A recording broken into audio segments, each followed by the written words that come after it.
With your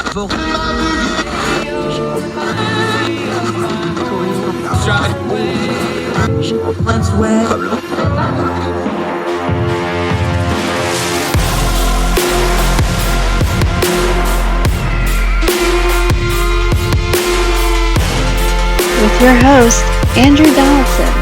This is Heard Tell. So you might have heard tell that sports season's back. Fall's just one of the best seasons for sports. All four of the major sports in America are all going at once. The NHL is back. NBA basketball has started up. The Major League Baseball is finishing up with its World Series. And the king of the sports mountain in America, the National Football League, is in full swing, which also means that sports stories are starting to bleed over into the culture and politic realm once again. We've had all kinds of scandals, controversies, and hot topics, social issues, and political issues from the sports world, once again crossing over into the world of politics and culture. Now, this isn't anything new. We do this all the time. And in fact, when you go back and look through history, like we're going to talk about with our guest Josh Buckhalter today, it's always been that way. But some of these recent things are really spilling over. And with social media age, everything's political all the time because people that are very political are on social media and everything they see is through a political lens. Same thing with a culture lens. People that have a lot of cultural issues, and those are the most important things to them, everything's through a cultural issue. Sports is one of those places where all those things tend to collide for a whole lot of reasons. And we're going to delve into that with Josh Buckhalter. He's a great insight and a good guy. He's the host of Triple Zeros podcast. He does beat writing about the Chicago sports teams. He's got really keen insights, and he doesn't get into some of the more noise. In fact, he jokes about he's the non-hot take guy. But we want to talk to him about how some of these cultural issues and political issues have started to stream out. The NFL being the king of the mountain, they've had a lot of scandal lately. The John Gruden email things, and it's brought up some more things about things like race and corruption and power structures. The NFL is the most popular, not just sport, it's one of the most popular TV shows in the country. How has that changed people's perspective? How social media changed how we consume sports? How has gambling being legalized changed sports? Also going to talk about an NBA story where Kyrie Irving of the Brooklyn Nets has decided to make an issue out of the vaccination mandates because he is in the state of New York. We're going to talk to Josh about that. Culture and politics colliding with sports is nothing new, but it is something we need to deal with because once again we see that people are people and social media means we get to talk about anything we want all the time. And sports has usually been a medium where we can kind of talk about some of those things, but it's also a medium where folks tend to lose their mind really easily. Remember, we call them fans because it's short for fanatics. And whether it's a sports fan or a culture issue fan or a political fan, people can get nuts out there. So let's talk about it with Josh Buckhalter on this edition of Heard Tell right now.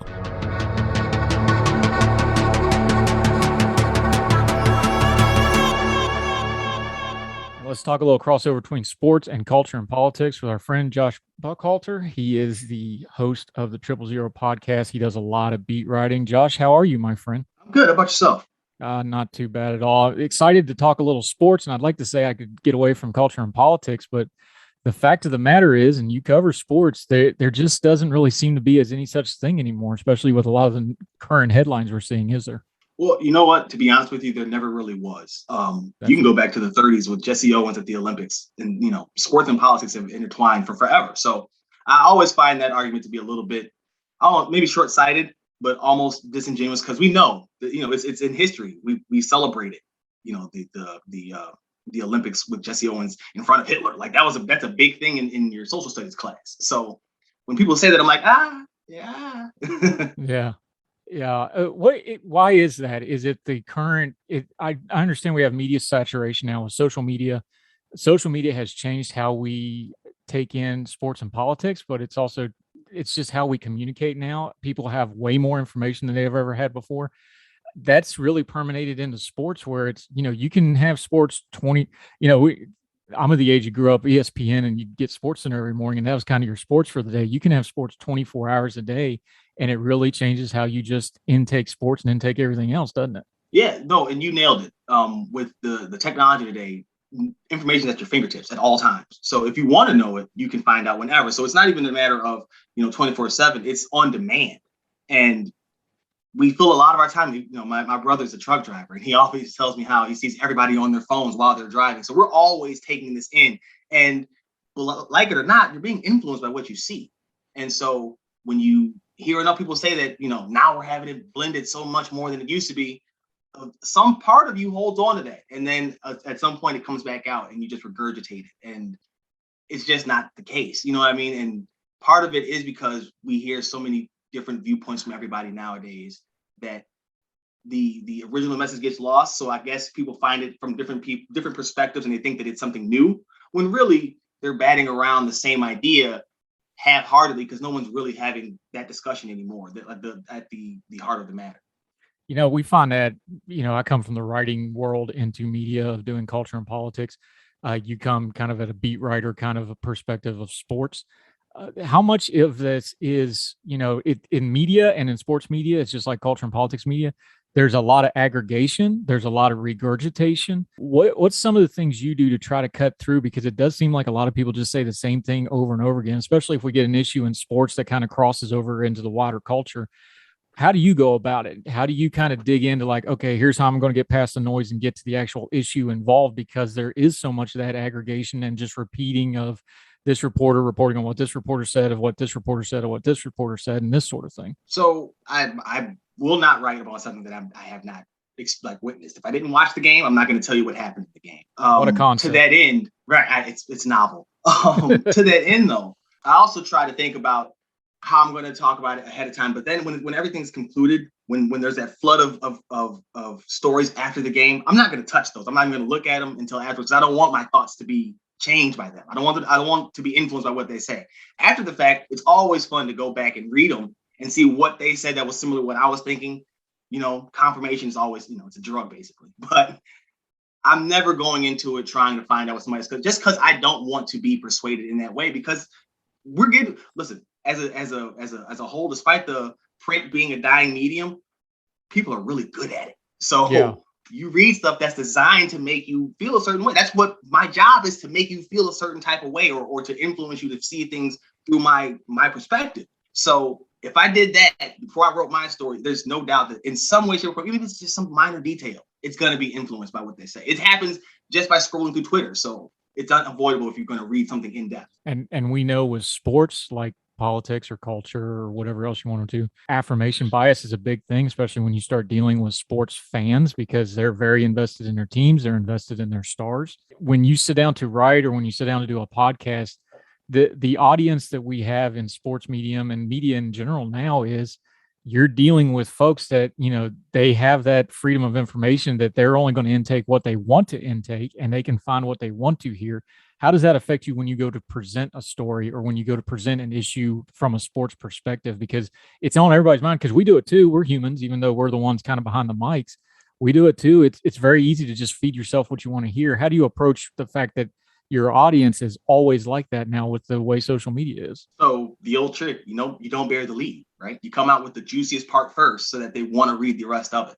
You give them just enough to make sure that they have to get to the body. Once you get to the body, you're probably going to finish. Yeah. My goal is to get you to keep on going. And then when we get to the bottom, we have for the beat that I cover for the Hawks, every article has a link to the next article. In that little box to click the link, I want to put the best caption that's going to get you to click that link. So I'm writing it to make you do that. I'm trying not to be influenced myself, but I'm definitely approaching it with the intent of not necessarily trying to change your mind, but open it more to what I'm saying, if you don't already agree. Now, I do try to know what, or no, not know, but guess, have an understanding of what the fan base might want to hear, or how they might want to see something presented, because there's often times where I got to say something that's negative, despite the fact that the team is doing well overall. And they're like, why are you focused on that? But you got to talk about down the road, this guy getting into foul trouble might get in trouble, might cause the team problems.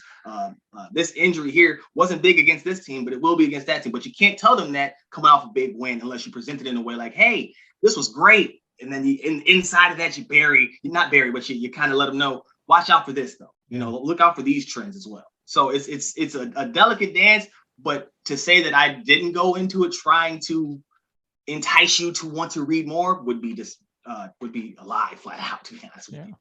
What's the old joke of, whether a beat reporter or a college small town reporter is any good or not is whether he's willing to actually criticize the local team, that sort of Yes, thing. yes.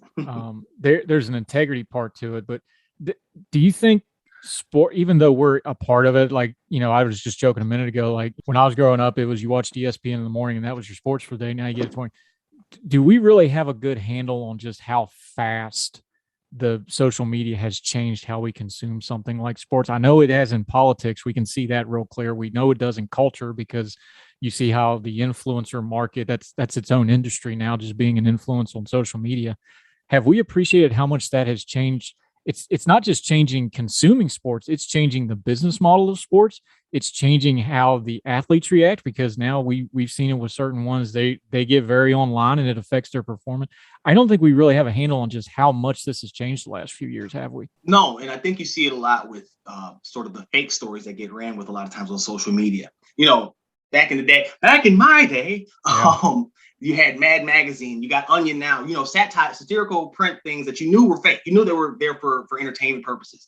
Now you'll have Twitter handles, Facebook pages and profiles and things of that nature that share fake information as their main objective. That's what they're doing. They're just there to do that, not to make you laugh, they're there to deceive you. Like there is a satirical site for a coach in the NCAA, or I'm sorry, a basketball. It's NBA, a coach parody Twitter handle. Won't say the name, but it's constantly talking about quote unquote inside information. And I've seen the stories get picked up 3-4 times in the past 2 months, and then had to be just let go. And that's one of the funniest things to see how many times, and we see this in general news, how many times a story gets picked up, but then just gets thrown by the wayside because it comes to find out it wasn't what it was presented as in the first place. It's dangerous because one of the things that I heard about social media is we were never supposed to know everybody's thoughts like this, right? Yeah. Like it's just not natural for us to have this much connectivity with everybody. And the danger part is, like you said, everybody can have the information, but then everybody also has an opinion. And it's as tyrannical and backwards thinking as that sounds, without proper mediation, without the proper group settings for everybody to kind of, rein each other in, that one thought can run wild in a dark corner and become January 6th. Like, if we're going, like, you know what I mean? Like it spirals out of control now because the internet is so expansive. There's no way to keep the bad things from multiplying in the dark corner. You just can't. It's the same thing in the sports world. When the bad story pops out, it's gone before it can be retracted because people want to see salacious headlines as it is. Or in case we just saw in the NFL, old news becomes new news. We had the John Gruden thing that came out of the email investigation. Oddly enough, they were actually going after the Washington football team and everybody's favorite owner, Dan Snyder, and Gruden kind of got caught up in it. And of course, we could go down the rabbit hole of why his stuff got out and nobody else's did. That's another topic for another day, but that's a pretty good example of that stuff all happened, 2010. This stuff is decades old in some cases. And all of a sudden it's the leading story for the biggest sport in America for the better part of a week. It cost him his job, which probably was fair with what was in those emails. That's just one of those examples. Like that was an email from 10, 12 years ago. And look how that exploded on everybody. Yeah, I think when you talk about the amount of attention that it got, I think that's when you can't necessarily make it a separate conversation as to why his got out instead of anybody else. I think those two things are very connected. Because the NFL is king, right? They dominate TV ratings, they dominate the narrative whenever anything is happening. This is no different. And so for something like you said, decades old, to me, the bigger thing is it's not necessarily that Gruden said that he got fired. You use a company email to spew things like that, man, consequences come with actions. That's how it goes. But it's decades old. And for me, and to hear all the stories about players saying that they don't feel that he is that way and all the things that have happened, since then, I would wager a guess that he's not the only one. So why is he getting so much attention instead of everybody? Why are we doing more of a deep dive then? Why are you stopping there? If it's such a big deal, this should be a league-wide problem or a league-wide investigation for more stuff like this. If that was your intent here. Yeah. Clearly, to me, the intent was to deflect attention from what's going on with Snyder, because he's been in battle since he got the team, basically. Yeah. And now with the name change and people want him to sell all together, we know the NFL is very much a billionaire boys club, a tight-knit group. And so it would not surprise me one bit to see a sacrificial lamb come out of that situation. Again, though, I always just come back to, what is everybody else saying? And the thing to get let's get above that and look down for just a second. The thing is, and again, I don't know that people fully realize it because we just love to watch the games on Sundays, but the NFL is so mad. This isn't just a sport anymore. This is the most popular TV show on 4 different networks every single week. This is billions and billions of dollars. This is a multinational company now. This is an entertainment company. This has almost transcended just sports, how big the NFL is. And now when you look at the demographics the NFL are pushing out, where, it's like 48-52, 49-51 male-female viewership fan base now. You talk about now we've got the gambling legalized and expanded. The NFL is so much bigger than just a sport now. It's a cultural behemoth. So the idea that they don't need a house clean on known issues going back years and years and years, and we know, all the different things that the NFL has fought over. This is a lot bigger than just a sport. This is a big chunk of culture now, isn't it? Exactly. That's what I'm saying. Like you said, it's a decade old. You know what I mean? And he was getting responses back. This is permeated throughout the league. This is not, like you said, this is an issue that speaks to a larger problem. And yes. You just saw, what was it, last week, I believe it was, the NFL agreed to end race-based cognitive testing for medical coverage after playing careers are done. Yeah. They were assuming that Black players began at a lower cognitive ability level to start off when they did their testing. So they would rarely get awarded money when those decisions were being made. That kind of stuff was not only at that level, but it was also at the coaching level. So you're getting it from the top, right? From the ultimate decision makers, and you're getting it from the guys who are having direct impact on the players' lives and careers. That's not a problem. No. And the problem is, and just looking at it from somebody that's, I think about when I was in management and I'm a supervisor, when you're the leader, the fact that was something that was a rule, something like that means it was so ingrained that nobody even bothered to stop and think about it. That's really, when you start talking about ingrained problems that are just so ingrained, people don't even notice them anymore. That's the level that stuff has gotten to when it gets like that, because it's not like people didn't, it's like the emails, like you're talking about. It's not like people didn't know, like these buildings are tight knit group. Like who the first thing that threw a flag in my mind was like, well, wait a minute, who did the email go? Like the first reporting question would be like, who was the email right. to? Who was courtesy copied? And what did they say back? Well, those of us that have worked in the corporate, blind copy is I never sent an email to anybody that mattered that wasn't blind copied to somebody, because I need my Pearl Harbor file to cover my own tail. Mm-hmm. Let's just be real here. Like, where did all that? But then when you deal with something like that, you deal with a Dan Snyder, which there's some really ugly stuff in the Washington football team. Not just racial stuff, but the cheerleading, the fans are involved. There's the cheerleading stuff where they're talking about the cheerleaders are alleging abuse of just some really horrific stuff. Really. Now we found out this past week that Congress wants to get involved, and I'm kind of rolling my eyes at that, because anytime you have a congressional hearing, you've gone into the realm of kabuki, of just performative, and I don't think anything. Well, at least we know that they're focused. At least we know that they're focused on the big issues. We know that they're locked in and they're buckling down and getting things done for the country. I mean, I remember sitting through the steroid hearings when the baseball thing, and we had the fun stuff like, Mark McGwire talking about God-given ability, and Sammy Sosa forgetting to speak English in front of the senator, and this sort. He couldn't talk English. Like, it was just a miracle. But it goes to the problem of, this is how big the NFL is that as soon as this pops off, now Congress wants to get in on it, because, like we said to start this off, culture, politics, sports, it all goes together. It's everything's about engagement now, and sports gets people engaged in a big hurry. When you start talking about the government getting involved in a congressional hearing and this Washington football team mess, how's that land with you? Because I see that as just going further and further from, like we just said, basic journalism questions. Who sent an email? How many people knew about the email? How many people in other organizations use this same kind of language? And we're going to go in this performative direction instead. In my mind, that takes us farther from getting to the root cause problem and fixing it than getting closer. Yes. Yeah, it's At this point, it's probably out of control. Frankenstein's monster. They've let it go unchecked for quite some time, despite constant complaints of such things happening. There was an entire debacle. The entire Colin Kaepernick saga happened, and they just ended race-based cognitive testing last week. Like, if that doesn't tell you that there's a disconnect between last week. Yeah, 2021, they finally figured out that it doesn't. And he hasn't played in 3 years now.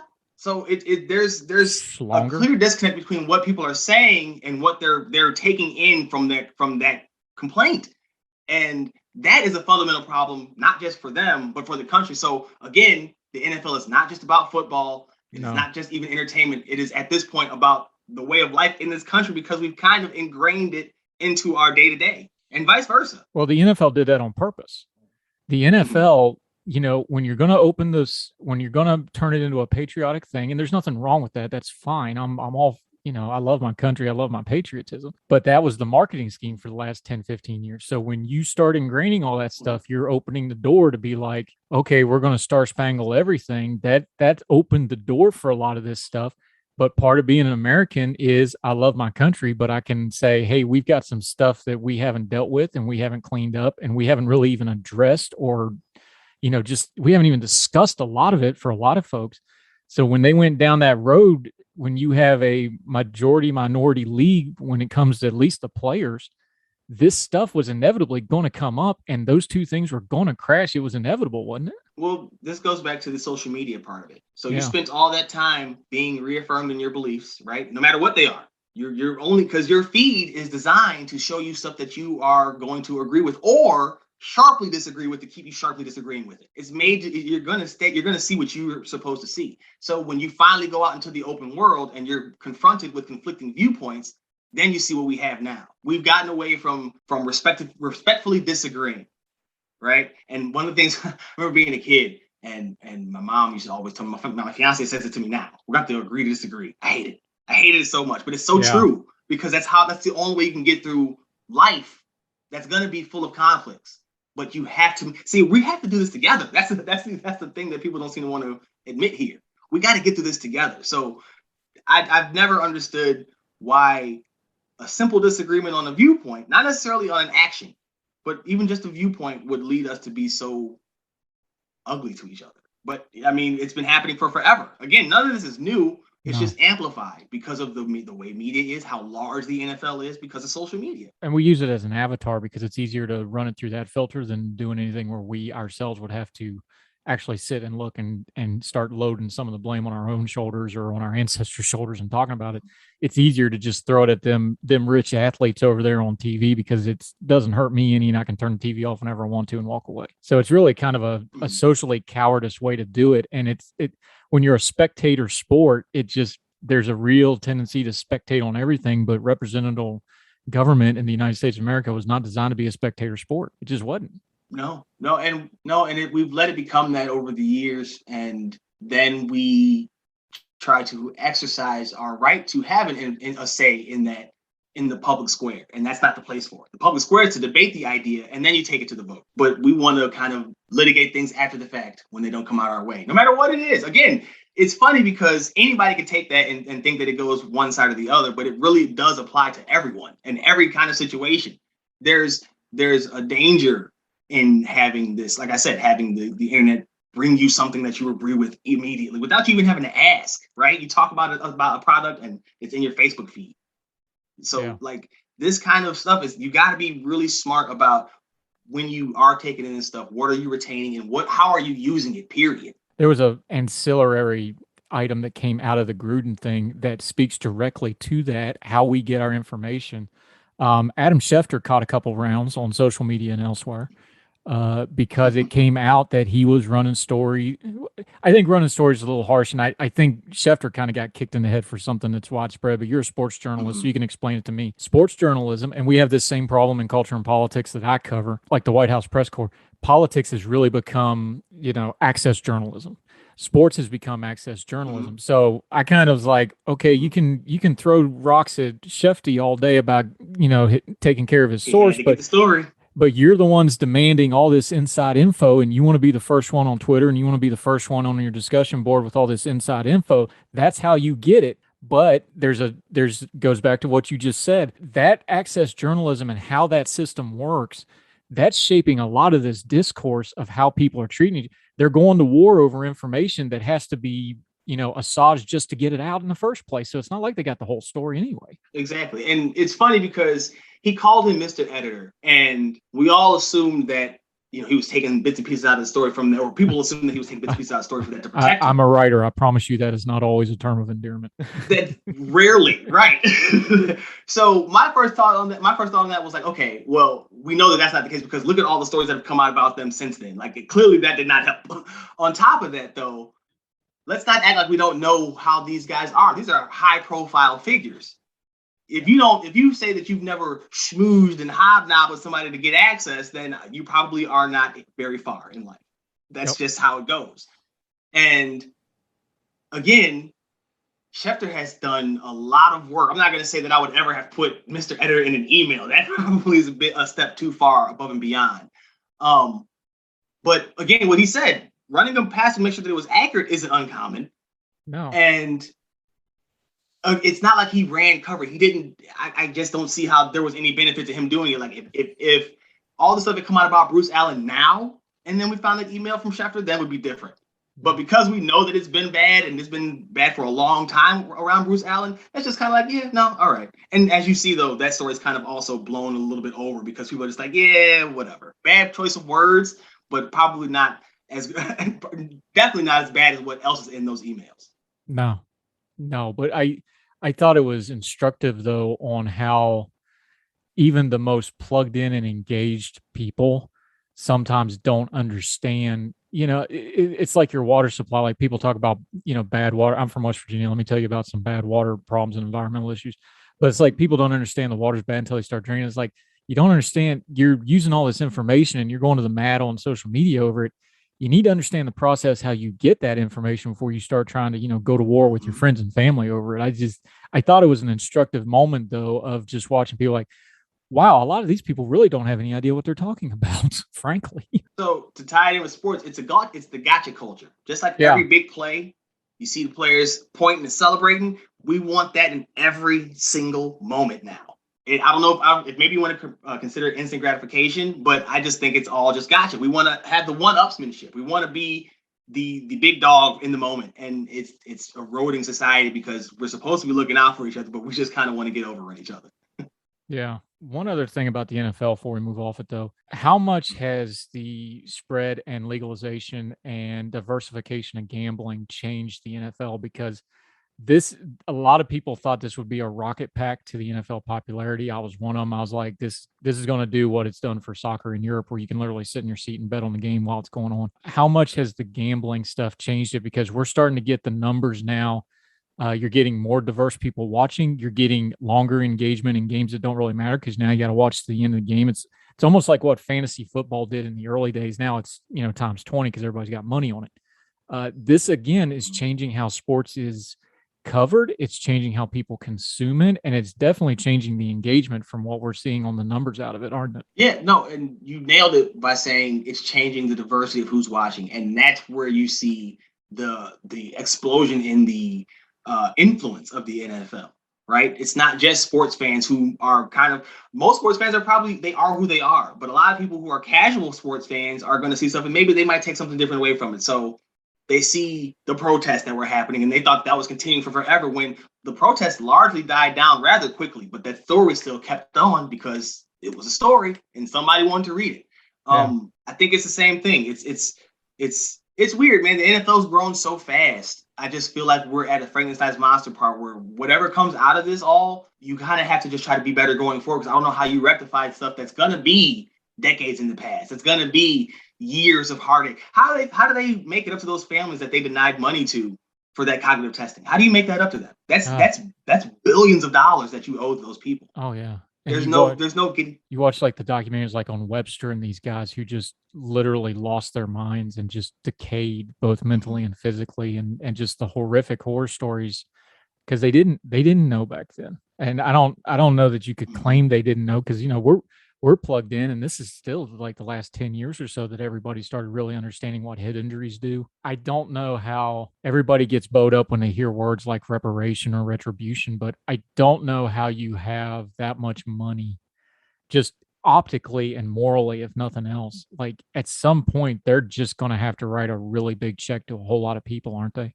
You would think so, but they've done a good job of not doing that so far. So I wouldn't. I mean, I really don't know why they did. keep Like that. the money they got, I don't know why they didn't just go, okay, here's 600 million and make it go away. Like just for their own good, not having to talk about it. You think they just write a go away check or something.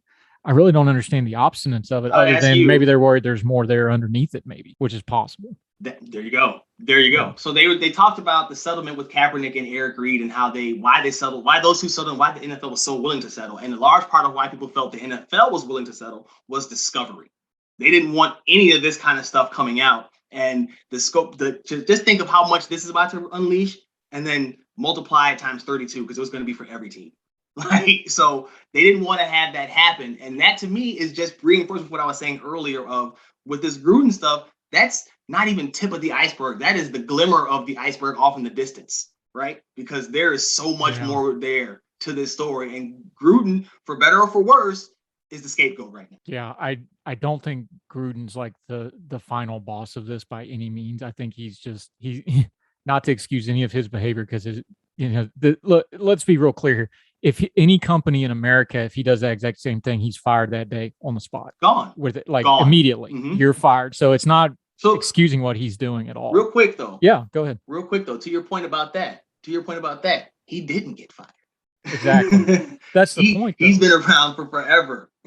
This is another example when we had, we're dealing with these abuse stories or dealing with corruption stories. What's the first thing that happens after the dam burst? Oh, everybody knew. Well, everybody knew, they just didn't like. This is definitely We've been telling them they wouldn't listen. This is an everybody knew thing, and then you put the racial component in it, where it's almost all white owners, it's mostly white coaches, and then predominantly majority minority players.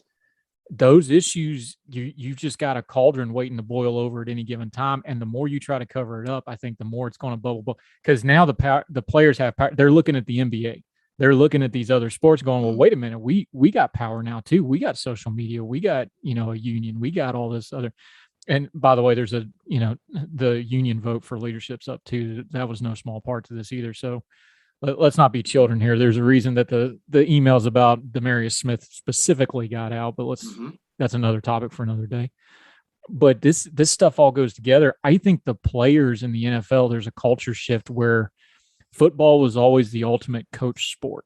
And I think that's gone now because these players have power.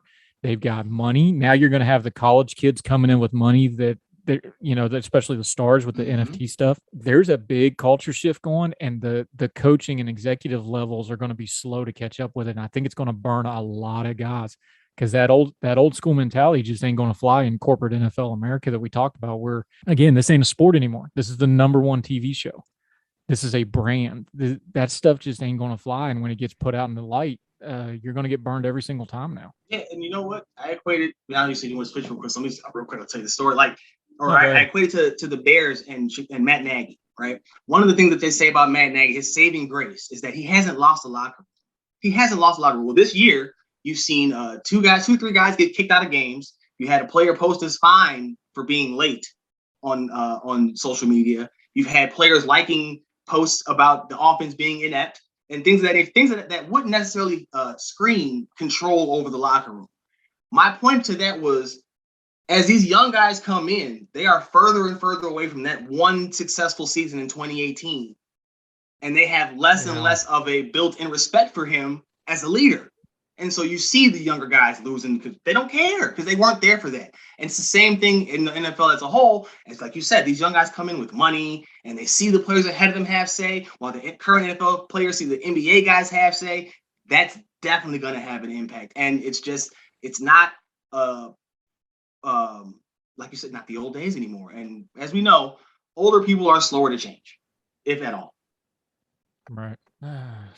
we mentioned the NBA and how the NFL players are kind of a little envious of the star power the NBA gets. Every offseason, the NBA seems to be very soap opera driven because it is a personality based league. The main character of this offseason was undoubtedly Kyrie Irving.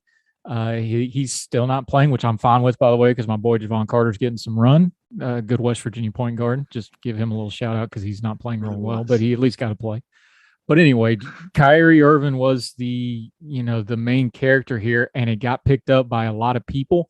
I know you've been talking about it on your podcast.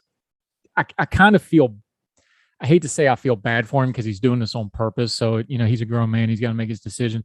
I really don't think he understands the implications of what he's doing and how bad actors on the outside are using the things he does. What's your read on it? Obviously he's standing for what he thinks. He's entitled to do that. He's got the money to do it. He's leaving money on the table. I think this gets resolved in the next couple of days, but we'll see what happens. What's your read on this? Because it certainly did blow up across sports and got into the culture debate in a big way. So I would say that I don't even think that he is worried about what other people are going to take from his message. I think he feels that all he can do is give it, and then it happens. Whatever happens with it from there, it happens. He went on Instagram Live to try to clear things up not that long ago, after it got picked up by numerous government officials trying to recruit him to come to their state and then this, that, and the third. And one of the things that he tried to make the clearest was that he was not an anti-vaxxer and that he's never been an anti-vaxxer.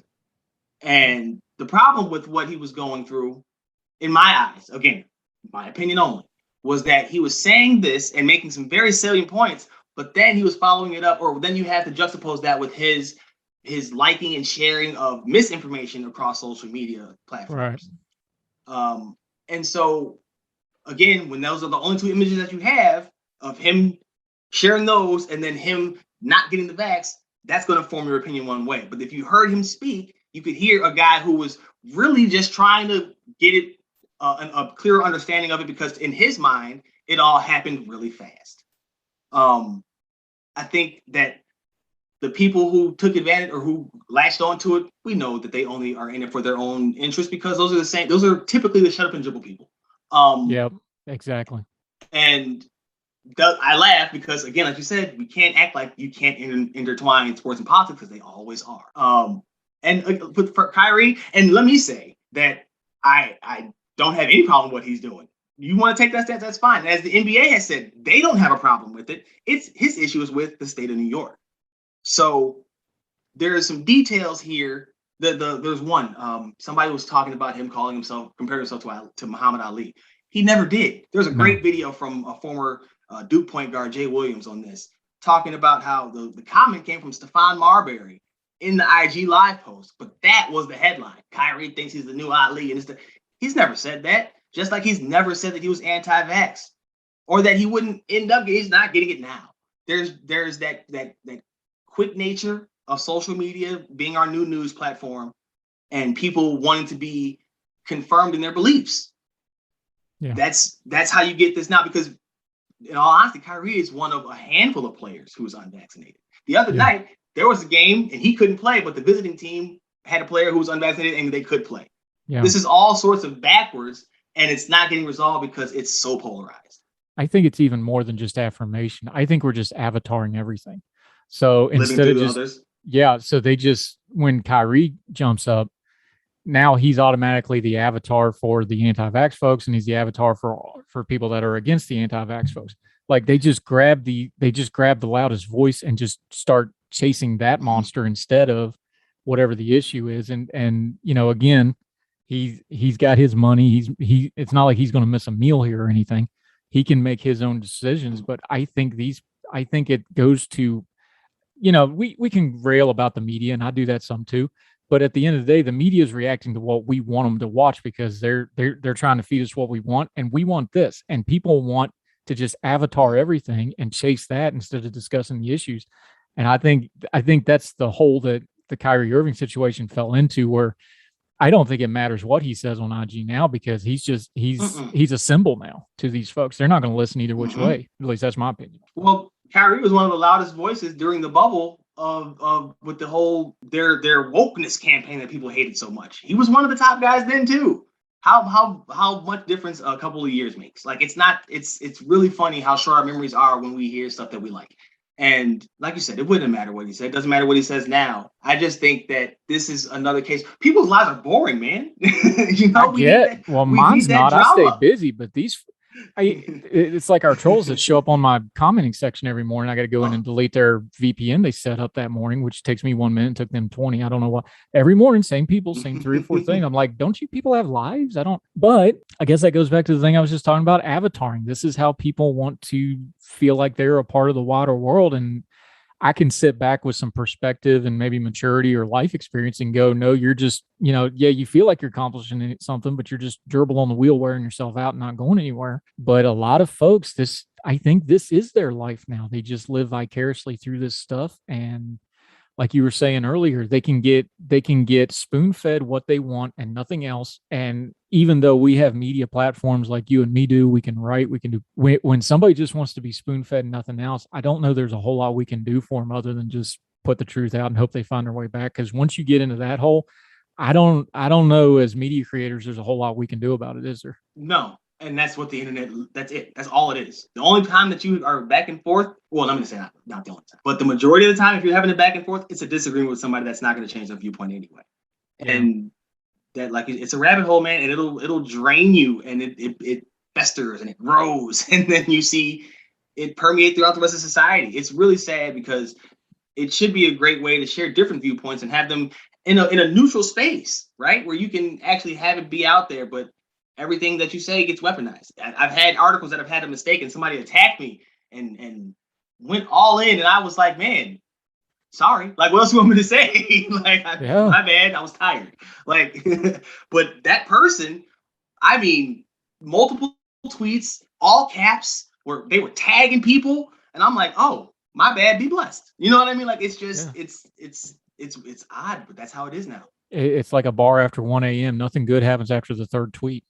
Like that's just where I'm at with very few, like with people I know that are in my circle or what, like I don't go past 1 or 2 tweets usually on any, even if I'm, you know what part of this is. I was talking to a younger writer I've been kind of mentoring the other day. I was like, the real art form to this is learning to just be content and being right. Like if you're right and you're right and you've got the right information, why are you going to expend energy trying to convince somebody else that you're right? If you know you're right, just be content in it. And people have a hard time doing that on social media, especially in sports, especially in politics. But we need more of that because that's where your confidence comes from. And I think a lot of that arguing stuff is just people that I really think it's either a confidence thing or an attention thing, or they just maybe, I think somewhere in the heart of hearts, they know maybe they're not where they need to be on certain issues. I think that's where some of that comes from because and I fail at it too because I'm human, but I try really hard to be like, if I know I'm right, I'll say that I'm right. I'll write me 1,800 words on it and publish it somewhere. And then I just let it stand for itself. You just got to late great Denny Green, it is what we thought it was. Just let the score be what it is. Let the stat be what it is. And you just got to kind of live with it at some point, don't we? Yeah. That is one of the blessings of being able to write is that you can get that thought out in such a fashion where you can express yourself fully and not in the sloppy fashion that can happen on social media. I had an uncle that used to say, if you're arguing with a fool, there are now 2 fools. Yep. So I think that's one thing that I try to take in whenever I have an interaction with somebody. I have a sports group where a guy is constantly just trying to throw stuff out. And I'm like, dude, I know you know more than this to be coming at me. So I've gotten to my point where I just have to ignore it. I just scroll past it. That's what we don't do enough of. We feel like we have to engage with everything and react on everything, despite having little to no information on most of it. Yeah, the countrified hillbilly version of that was you have a righteous donkey and a wicked donkey arguing in a field, but from a distance, the farmer just sees 2 jackasses. So, a lot of wisdom in that, my friend. This is great. We need to do this again. Josh Bogcaller, let people know where they can find you. I follow you on social media. You have the 000 podcast, but let people know where they can find you and your stuff and more of your great insight and opinions and your non-hot takes, as you like to call them. Well, Andrew, I appreciate you having me on. I look forward to doing it again. You can follow me on Twitter at Josh G. Buck, Facebook page as well. You can also hit up the website, clockersports.com. And then the podcast Twitter is at 3zeros pod. That's at the number 3 zeros and pod. That's also the Facebook handle. And then Man, I'm there all the time. I'm always sharing my stuff from my beats from the Hawks, the Chicago Bulls, and the Chicago Bears. So check that out. And the podcast is available on all major platforms. Now, usually we try to end these on some kind of, because we have to do, we do a lot of heavy topics with politics and, some really dark stuff sometimes. This has been a little lighter, but I have to go the other way with you because something historic happened this past week. I know you're a Chicago guy. I know you're a Bears guy. I hate to bring this up, but it was historic. When Tom Brady shows up on social media with his own bulletin board material before the game and starts talking a little smack, you kind of had to know, like, this is not a good sign because Tom never talks, and like he's out here calling his shot before the game. That hadn't really happened very often. You kind of had to know, that was not going to end well. We knew last year. We knew when they beat him last year and had him throwing those four fingers that this is going to come back to bite us. Okay, so there was no misconceptions here. We were upset with how it happened, but we all knew what was going to happen. Brady's out here cutting a wrestling promo before a read. I'm like, oh, that's not good. He's congratulating Aaron Rodgers for cutting us up. I'm like, oh man. And then I don't know if you caught this, but Peyton Manning then congratulated him. So like now it's a whole thing between all the great quarterbacks that they're just like chain reaction off the Bears. Like it's bad. It's all bad. No, you know what that is. That's when you were in school and the one guy got in a fight and then you start like, hey, I know he whooped him, but I bet you I can whoop him too. Watch this. And then but they're all right. That's the thing. They're all right. I hope they give Fields a chance. I do. I really hope they don't, car that poor kid. He probably doesn't need to be playing on a bad team, but I think he might have a chance. So but hopefully they don't kill him. It's so bad now that the majority opinion on Mitch Trubisky has now changed. It may not be that he was good, but it's definitely that he was not done right while in this town. That's a massive undertaking. To get that opinion to change, that just lets you know how far below the depths this team has actually sunk in day-to-day operation. Yeah, I still think if he would have just stayed Mitch and not tried to do the Mitchell thing, he would have been okay. But that's another podcast for another day. But Josh Buckhalter, you're the best man. I appreciate you. Hey, I'll come on your podcast and take up the Mitch Mitchell debate anytime, my friend. You just let me know. I'll be there prepped up. We'll have to do it. Josh Buckhalter, you've been great. Thank you for helping me out with some technical issues. You were fantastic, and I appreciate your time, sir. My pleasure. Let's do it again.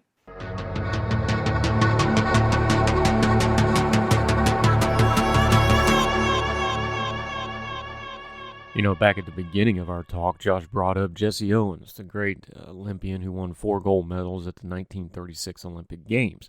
And as a black man to do that in Nazi Germany, in Berlin, in front of Hitler, was an amazing feat, not just athletically, but of courage and determination and overcoming. And he's been rightly praised through history. But as we talk about sports and culture and politics and how issues like race and social strife kind of bubble up underneath those things, and we use sports as a medium to talk about it, we got to remember how the rest of that story played out. Jesse Owens came home to a country where the president of the time didn't even acknowledge his win. It was not until Dwight D. Eisenhower 20 years later gave him recognition as an ambassador of sport.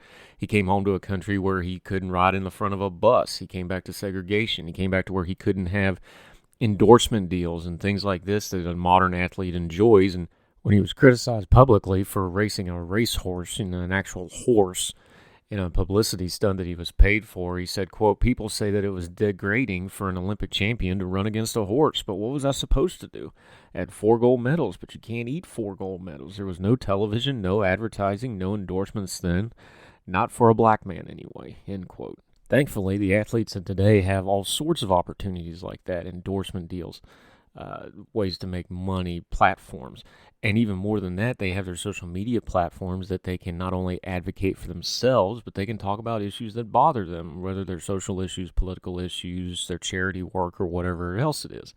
And what's come from that is people have to listen to their athletes. Athletes are not just on a Wheaties box. They're not just something you watch on the TV and turn off.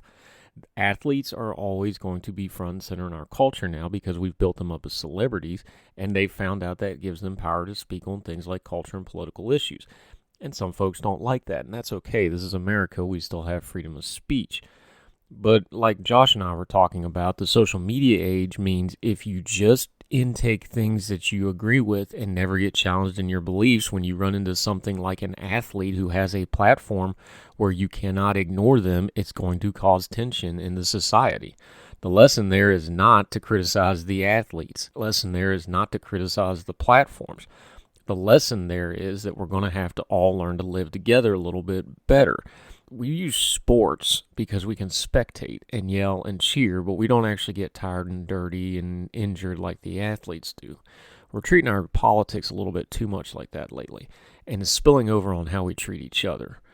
So next time we have a big debate that's in sports that starts to cross over into culture and politics, whether it's a scandal or a political opinion or whatever the case may be, probably the best thing for us to do is to take a step back and realize that it's just people talking, and everything, whether it's sports or politics or culture, is people driven, and we're all just people. And life is short. Sports seasons go fast. Years of your life go fast. And the things that we're really, really going to the wall for today might not matter quite as much down the road a little bit with some perspective. Just think over all the different scandals in sports over the last few years. How many of them right now, without thinking really hard of them, can you really draw up that you might have been really hot and bothered with on social media? Are they that important now? Are they going to be in 5 years? Are they going to be in 10 years? Perspective's hard in sports because we're trying to win the game now or win a championship this season or whatever the case may be. But athletes, one of the reasons they're so outspoken is an athletic career is very, very short, and life is short as well. In fact, Jesse Owens himself said in the late 60s, "It all goes so fast, and character makes the difference when it's close." He wasn't just talking about a race. That's it for Heard Tell for this time. Thank my friend Josh Buckhalter for joining us. Make sure you find him on his social media platforms. He has great insight, has a good way of dealing with sports without getting into some of the more nuttier stuff that might drive some folks crazy. And he has the patience of Joe because he is a Chicago sports fan. So support Josh, find him out. Wherever you're finding these programs, whether it's on iTunes, Spotify, YouTube, wherever you're getting your podcast, please make sure to leave a comment and a rating. Those are really important to let folks know that what we're doing is worth their time. We have more programs lined up, really exciting guests, topics that matter, turning down the noise of the news cycle to get to the information that actually matters, talking to knowledgeable guests that know what they're talking about, and maybe getting perspectives on things that we're just not getting in a news media environment where everybody just seems to be repeating each other. We're getting into election season. We're getting into Christmas. We're getting into the first of the year and the midterms next year. There's going to be plenty to talk about, and we want to make sure that you stay with us so we can all talk about it together. So wherever this is finding you, across the street or around the world, we hope you're well, we hope you're well fed, and we hope you and yours are blessed and happy. And until we talk to you again on Heard Tell, y'all take care. All the music on Heard Tell is provided under a Creative Content license from monstercat.com. Summer concerts, pool parties, chill nights under the stars. We're stocking up our closet so you're ready to look your best for all of it. At Plato's Closet in West Ashley and North Charleston, we're buying all things summer. So bring in your tees, tote bags, sandals, sunglasses, and more. We pay cash on the spot for gently loved name brand looks. Plato's Closet is the go-to destination for trend-forward teens and young adults who support local and shop sustainable. Visit Plato's Closet today. Plato's Closet, located in West Ashley on Sam Rittenberg Boulevard and North Charleston on Rivers Avenue.